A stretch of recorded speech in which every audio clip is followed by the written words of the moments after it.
Bhagavate Vasudevaya.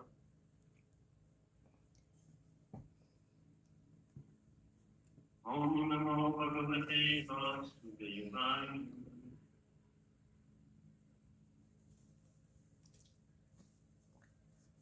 Srimad Bhagavatam, first canto, chapter 3.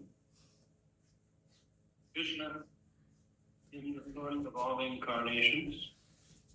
And we're on text 42.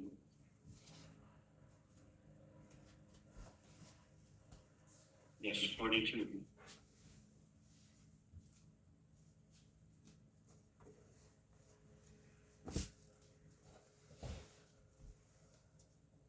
Canto 1, chapter 3, text 42.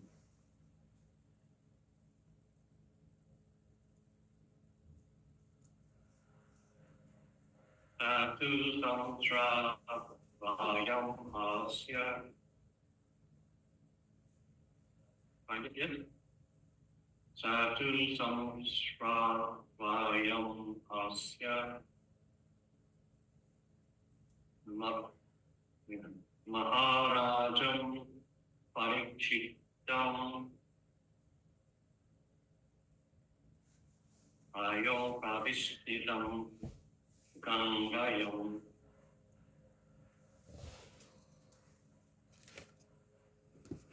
Artam Parshivi Satu Samsravalayam Ashta Parikshitam Ayo Pravistam Vara Parshivi.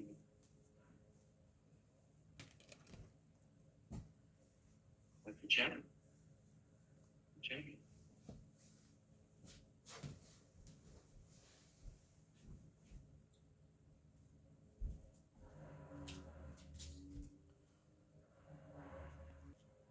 The son of Vasudeva. 2. Again. Samsravayam Asya. Make them auditable. Mahaparikshatam. Of the name Parikshit. Gangayam. On the bank of the Ganges. Paritam means surrender. Paramam Rishabhi.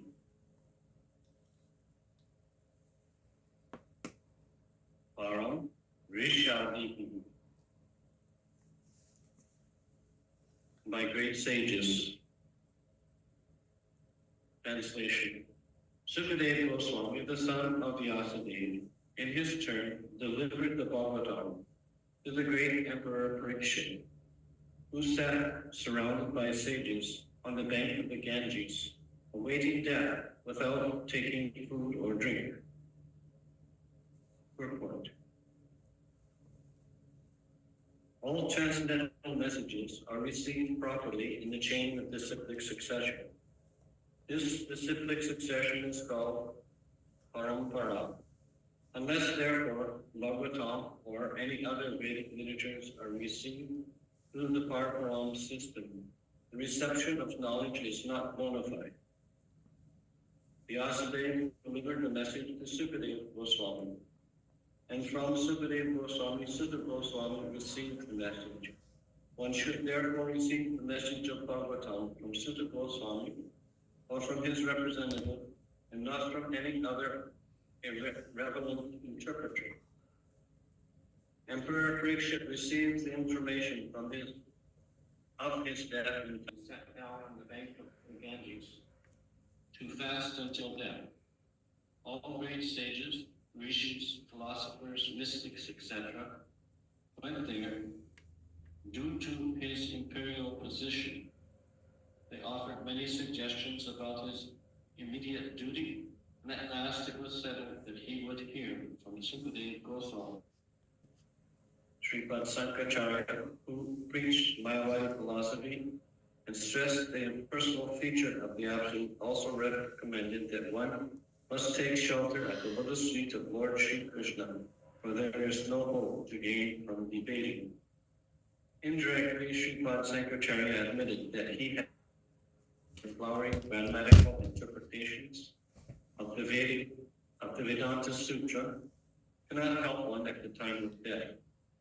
At the critical hour of death, one must recite the name of Govinda.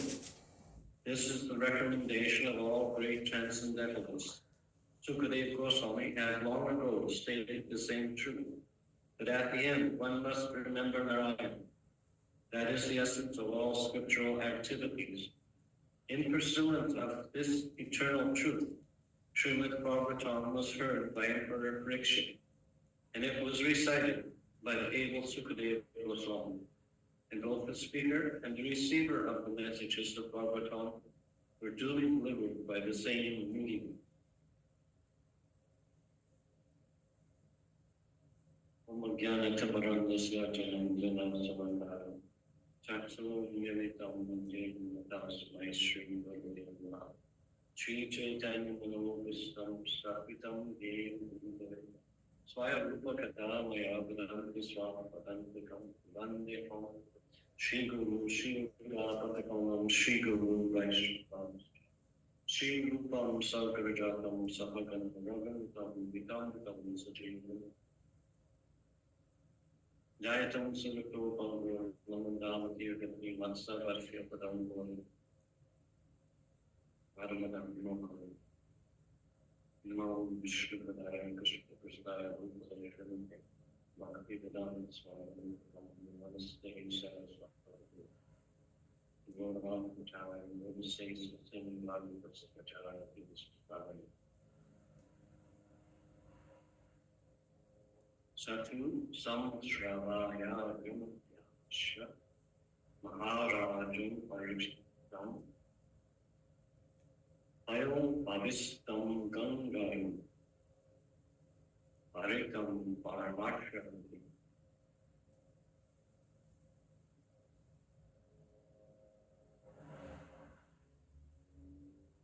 Sukadeva Goswami, the son of Vyasa, in this turn delivered the Bhagavatam to the great Emperor Parikshit, who sat surrounded by the sages on the bank of the Ganges, awaiting death without taking food or drink.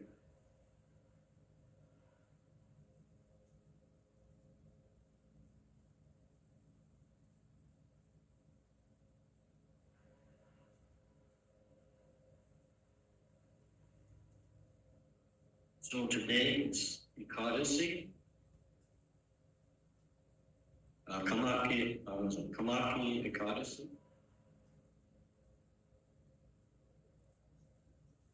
And yesterday also was Ekadasi according to the lunar calendar. This occurs every once in a while.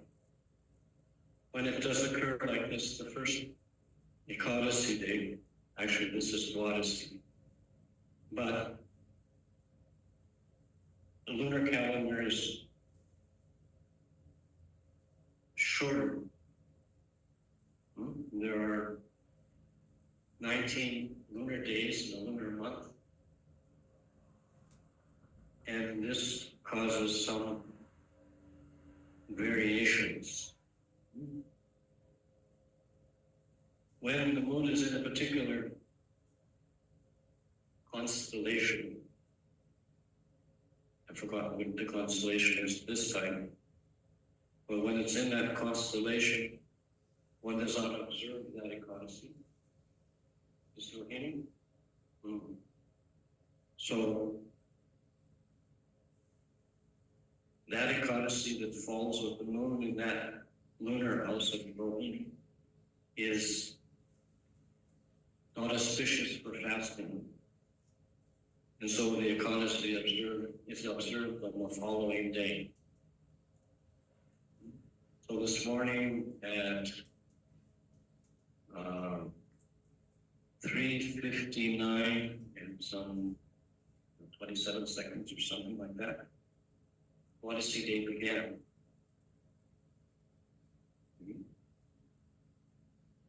But because of the lunar month interfering in this progression of lunar days.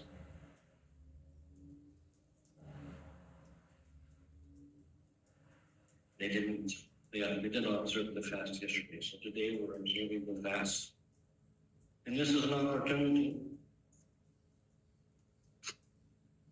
to remember this pastime of Maharaj Parikshit, sitting on the bank of the Ganga, and he is hearing Suta Goswami tell the story of the Bhagavatam. Now he has 7 days, so for 7 days Maharaj Parikshit is sitting there and listening. He's listening with rapt attention to what Suta Goswami is saying. And Suta Goswami is repeating what he had heard from Sukadeva Goswami. So he's heard from Sukadeva and he's repeating it again. Of course, to this he's adding his realization. Not that he's changing anything, he's adding something in addition. So first you must hear with proper attention, and then you must also realize the meaning of this verse. And this realization comes from rendering devotional service while thinking about these verses that are being given, applying the knowledge given in those verses to one's daily life. By this realization comes, provided you have properly heard what is being said. Or as it says in Shastra here, it says, with rapt attention. So by hearing with rapt attention, one gains some insight into how things are working.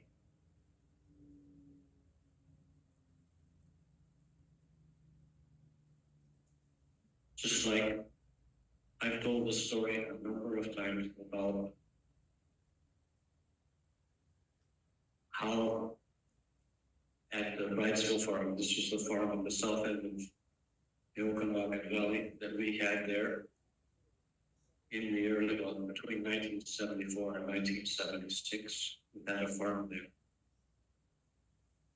And in southern British Columbia and the northwestern states in the United States, that's Washington, Idaho, Montana, and Oregon, that area was out under quarantine because there was a disease that was rampant and was killing 90%, 98% of all sheep that came in contact with it, and all cows that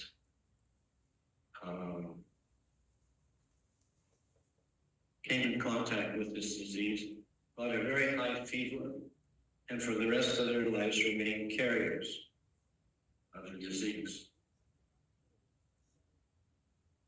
The cows didn't suffer any bad side effects with the exception of this high fever for a number of days, and then they would return back to their normal temperature and would be all right, except for now they were carriers of the disease. And so in order to control the disease, the government had, by testing the blood, they identified who was the carrier of the disease. And any animal that was the carrier of the disease, they would come and test and find out if it's positive for the disease, and then the animals that were positive, they would take from the farmer, and based upon the evaluation of 3 individuals, a veterinarian as to the animal's overall health, as to a livestock judge who judged the quality of the conformation of the animal, and by a representative from the meat packing company as to the quality of the meat one should get from such an animal. Based on this, a value was placed on the animal, and the government would pay the farmer for taking that animal.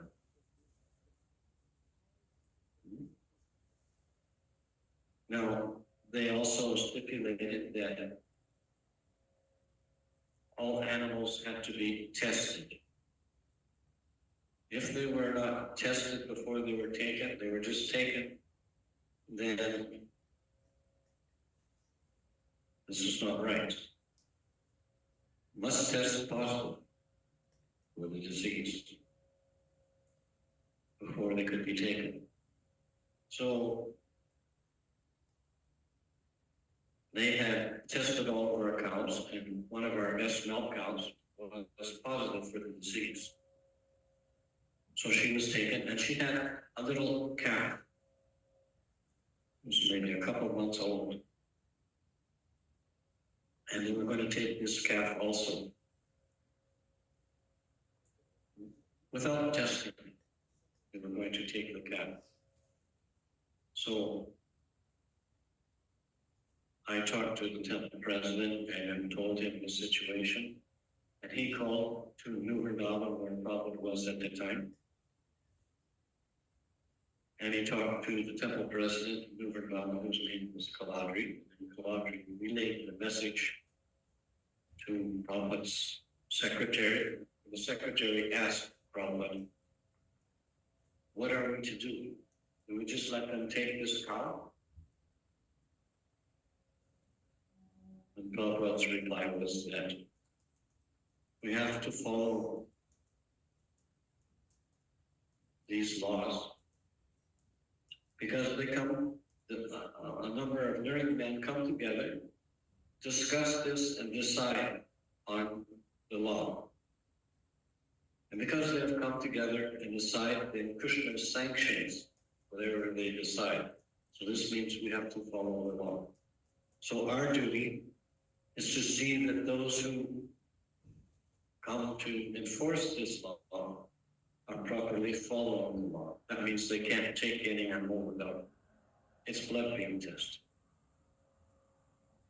So that was the message I got back. And when they went to take the cow, I said, you can't have it because you haven't tested.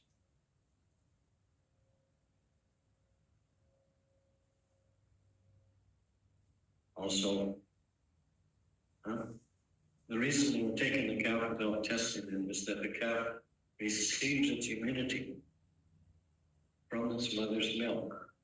And if its mother tests positive, then that means it's going to be also positive because it doesn't have any resistance to the disease. But I had also fed this cow on a daily basis. In addition to the milk it drank from its mother, I also gave it milk from all the other cows. So I mixed all the milk together, poured it in the milk bottle, and fed the calf. So the calf was getting some from its mother, and then it was getting a little addition on the side. So I thought that these other cows are testing negative for the disease. And so the calf could get, from this other milk, could get some resistance to the disease, so let's have to test it. And so they tested, and they had to wait 2 weeks. This really disturbed these people because they wanted to move on to the next farm. And they couldn't move on to the next farm until they were finished testing all of our animals. So this means they had to wait another 2 more weeks, and they really didn't like it at all. And so the test came back and the count was not positive, it was negative.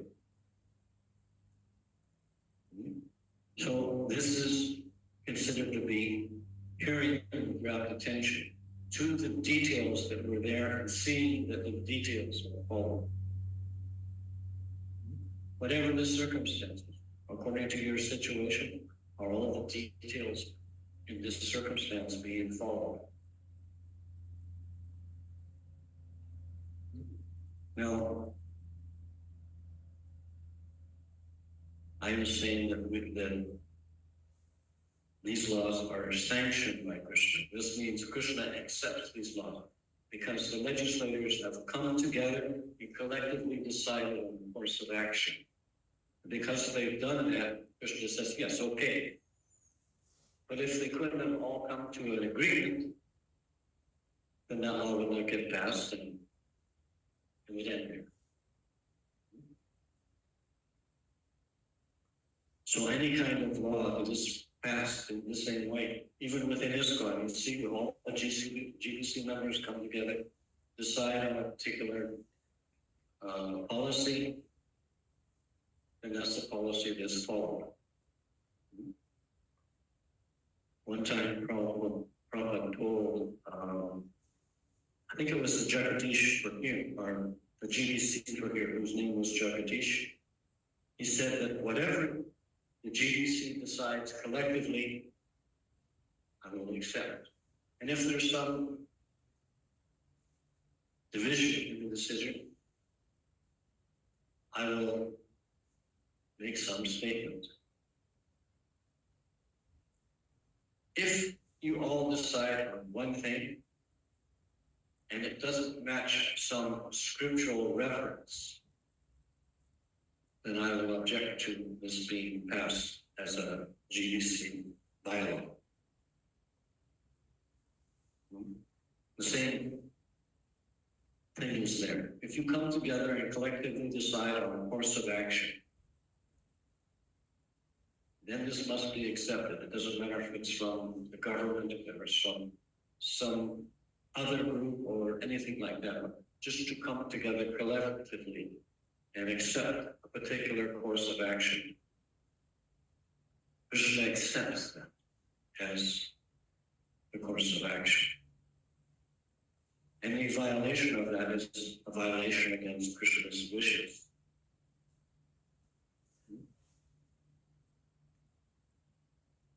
Yet there are always, this is the age of Kali Yuga. People have profound of knowledge, imperfect senses. They're always disturbed. This is all described in the first canto. I think in the first chapter, all these things were described.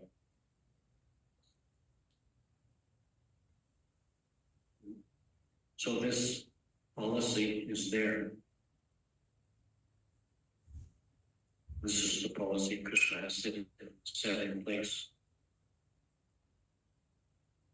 So this means the crosswalk sign says don't cross and cross. It may seem to be, sometimes these laws may seem to be ridiculous.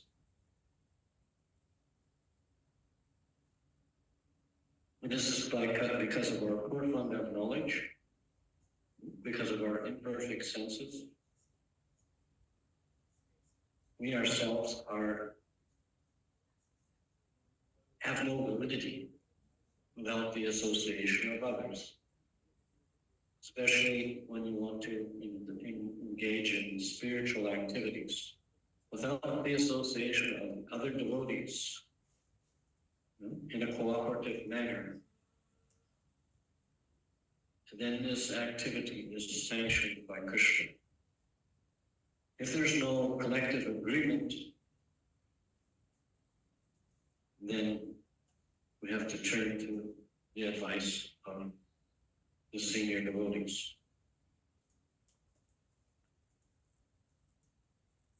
So this collective association of devotees is for our spiritual advancement.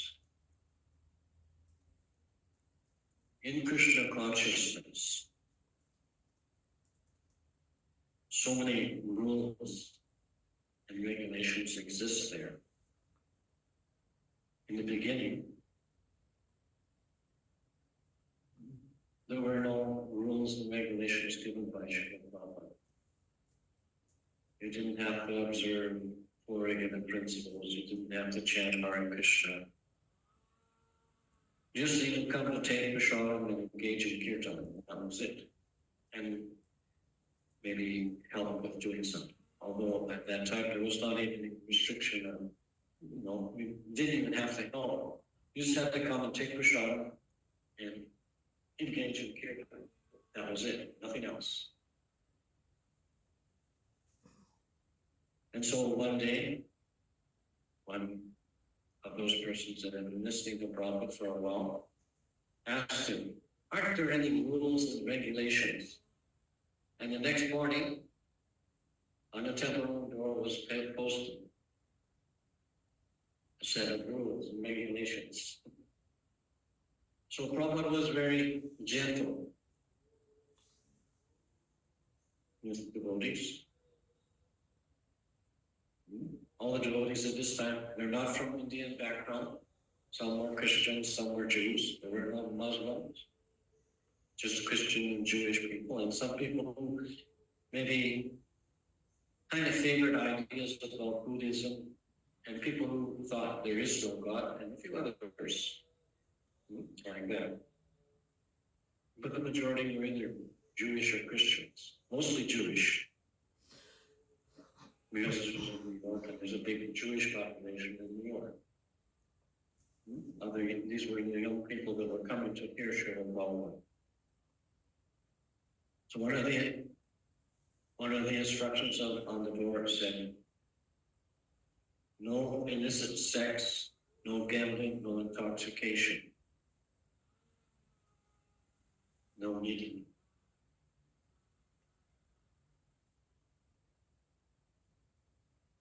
Well, that was the first time some direction was given. But only because somebody asked. In circumstance, Prabhupada used to go out and buy food stuff. Then he would come back, he would cut it up, he would cook it, and then he would serve it out. And then he would wash the pots, the plates that were used, and he would clean up. And everybody else didn't do anything. They just came and ate prashadam and went. So one day someone asked, can I help you? And so I was wondering when someone was going to ask. You can do this. So this is what devotional service is. Devotional service is doing some particular activity that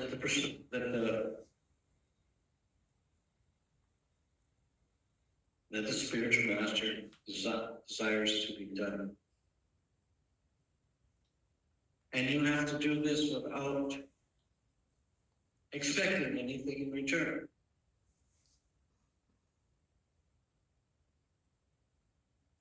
And it also recommended to do the activity regularly, every day, to render this devotional service without question every day. Yes, you can have a question, how do I do this? That's all right. In fact, it's required. You don't understand something, you ask, why? Why is it like this? What about doing it this way? Or that way? In other words, asking in a non-challenging way for some kind of guidance as how the spiritual master wants this activity done. So you may come and the spiritual master is there and you're bringing him some prashadam. And you ask him, would you like some water? Because you really don't know whether he wants water or not. Some people may drink it while they're eating, and others may not. So you have to inquire, would you like some?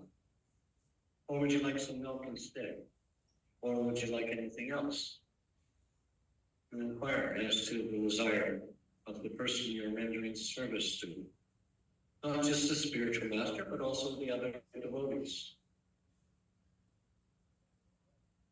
And so if you happen to live in the temple, in the ashram, and you're serving out food stuff. Just like when you're at home and you serve out to other family members. After a while, you get to recognize, understand that, oh, they like this and they don't like that. So then you come and ask if you want more of their favorite thing, or if they don't want it, then you don't even bother asking. Because you understand, oh, he doesn't like that. It's not his favorite thing. So while living in the temple, you get to understand what people eat and how much they eat and what kind of things they don't eat. And in the same way, there are other activities.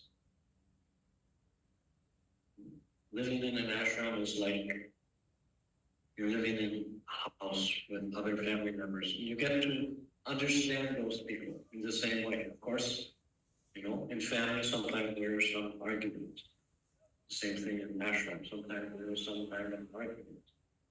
Because two egos may clash. So it's important to learn how to associate with other devotees so as not to arouse their ego. So all of these things are part of Krishna consciousness. And by engaging in these activities, we learn how to see Krishna in others. Not just other living beings, you know, including the animals and the plants and the insects and the fish and so on. But also the inanimate objects that are present. Just like the cartels, the Madonna. These are special, the books. This is an incarnation of Krishna for this age. The holy name. The holy name in this book are non-different from Krishna. There are other books, but this book is special. For this reason, before speaking from it, one should touch this book and then touch there again. Asking that the knowledge of this book be imparted into me so that I may pass this message on, just like Suta Goswami received it from Sukadeva and passed it on to Maharaj Parikshit. Of course, Maharaj Parikshit didn't pass it on because after hearing, he died. Now, he could have avoided this Shastra, what he could have done, but he really wanted to hear this direction of Krishna, you know, this direction of Krishna's pastime. He wanted to hear about the activities of Krishna. And so he fasted, and he didn't take any drink for 7 days. And he didn't sleep either. So for 7 days he was awake, and he was listening and hearing. Now he was doing this so that at the time of death, he returned to Krishna. He was learning how to go back to Krishna by hearing from the pages of the Bhagavatam, spoken by Suta Goswami. Because within the pages, actually, these first 3 chapters give the essence of the whole Bhagavatam. So if one diligently studies these first 3 chapters, all the other knowledge that's present in the Bhagavatam is given there in capsule form. And then in later text in the Bhagavatam, it's expanded upon. So in the first 3 chapters, all the knowledge is given.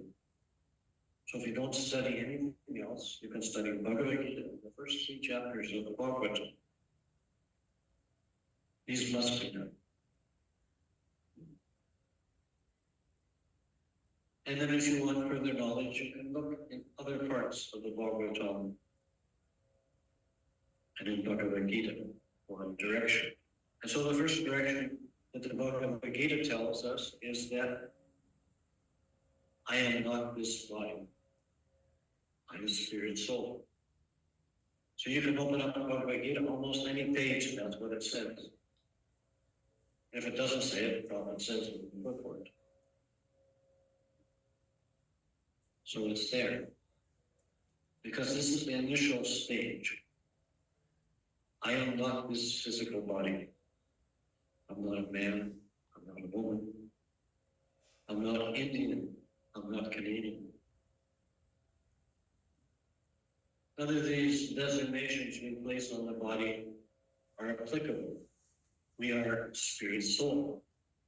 And the spirit soul has spiritual senses. So when we take Krishna Prasada, or when we hear the Bhagavatam, we hear with spiritual senses. If we open ourselves to the hearing and to the tasting and to the touch.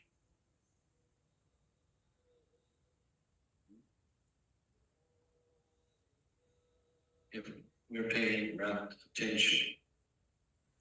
So advancement is first by hearing, just like Lord Brahma. He appeared in this material world. He took birth from a lotus flower. So the lotus flower stem came up out of the causal ocean, and it was there and opened up. And when it opened all the way up, Lord Brahma was there, sitting on the lotus flower. And he heard Tapa. Tapa, this means austerity. And so then he practiced austerity. And while practicing this austerity, he heard about spiritual life. And from this hearing, he caused things to appear within the world.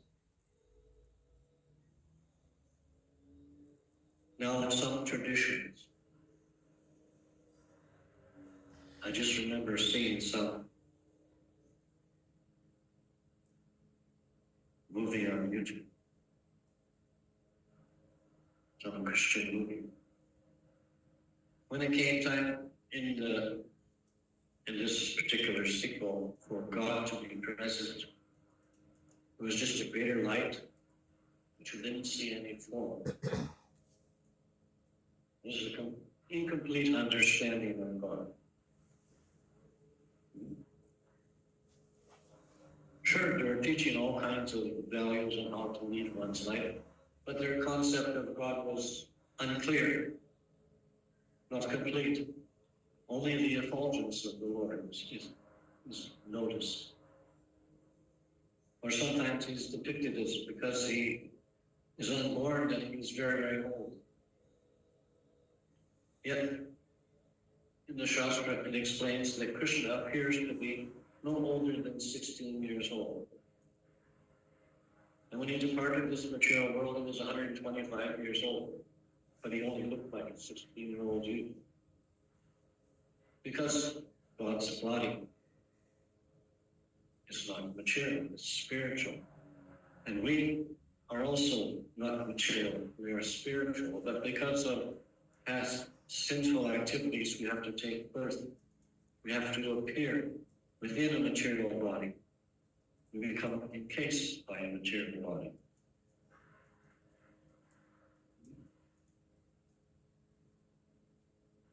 And usually we identify with this.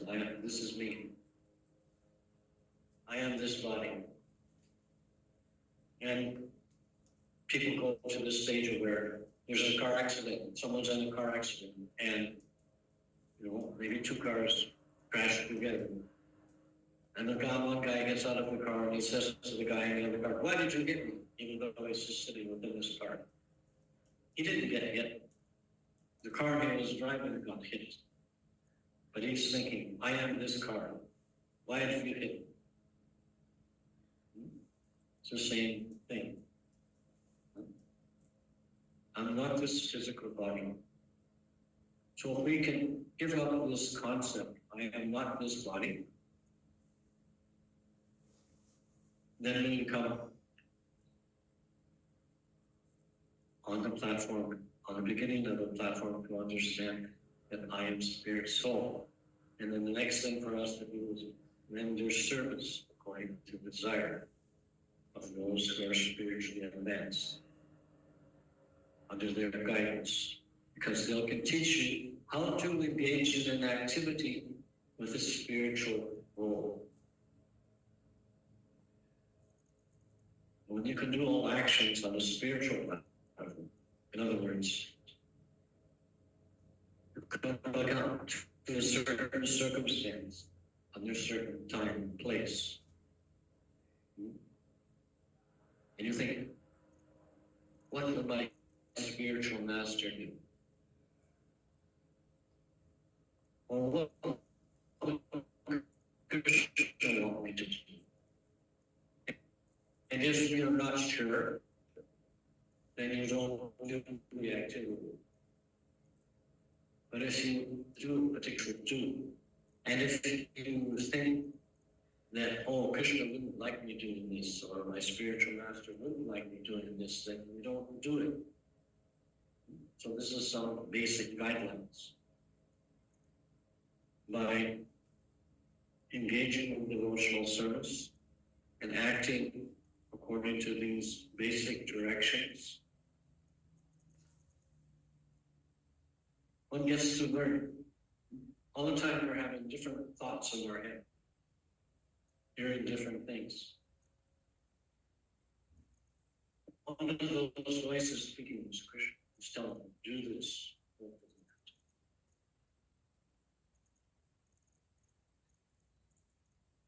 After a while, you get to understand, oh, this is Krishna's voice, and I have to follow this. You don't have to think about it. Usually, Krishna's direction is very simple and clear. If it's a long, drawn-out thing, this is usually just a mind donkey. It has nothing to do with Krishna. So it's best not to do this activity. Of course, we usually listen to the mind more than we listen to Krishna. And so we get confused and bewildered.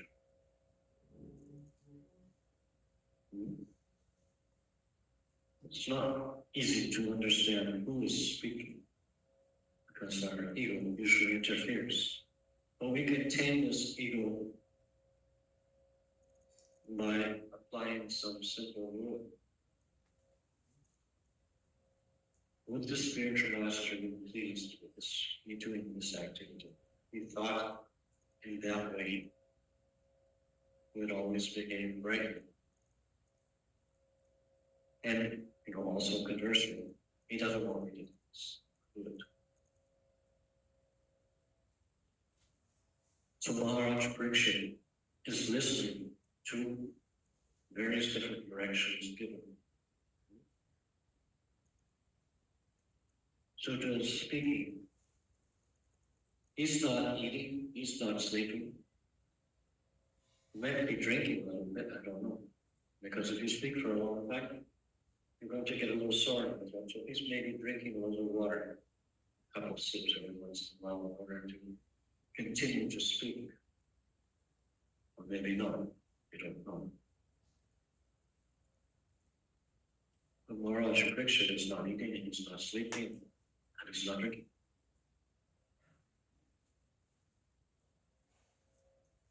So you can see this is a great austerity for him to do this. And at the same time, be attentive to what is being spoken.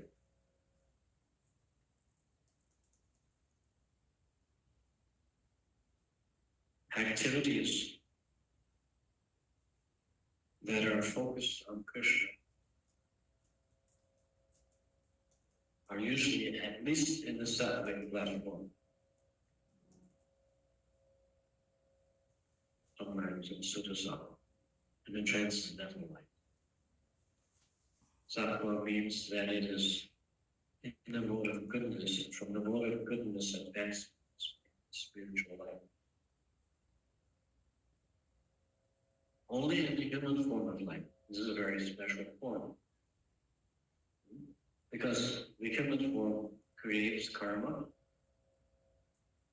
and can also free one from harm due to right action.